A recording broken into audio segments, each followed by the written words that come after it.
29 anyos nga sospek sa pagpatay sa usa ka 15 anyos nga dalagita sa Valencia City, Bukidnon ang nakakustudiya na karon sa Valencia City Police.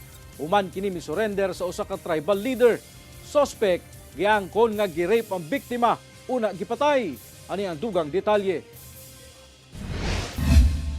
Duha ka adlaw, human na diskubrihan sa kapulisan ang wala nay ulo o patayng lawas sa 15 anyos nga dalagita sa barangay Dagat, Kidabao sa Valencia City, Bukidnon niadtong January 8, 2026. Ana-ana sa kustudiya sa Bukidnon Police ang sospek human ang hot pursuit operation. Enero 10, dihang usa ka wala nagipanganlan nga tribal leader ang nakig-alayon sa Valencia City PNP alang sa pagsurrender sa 29 anyos nga lalaking mihimo matud pa sa brutal nga pagpatay sa maong dalagita. Sumala sa PNP nga una pa man nahitabo ang pagsurrender sa sospek, nag-wild pa kuno kini sa ilang balay dihang giadtuan kini sa usa ka barangay Tanod sa barangay Banlag ug Misibat. Hinap niya po yung ating dipat pero hindi naman natamaan, and then nag-hurdle po siya sa checkpoint ng ating 89th Infantry Battalion kasi tumatakas po itong POI natin. Nakasibat pa ang maong sospek ug didto na misurrender sa usa ka tribal leader. Milungtad og pipila ka oras ang negosasyon sa PNP og sospek tungod nag-alanganin pa kini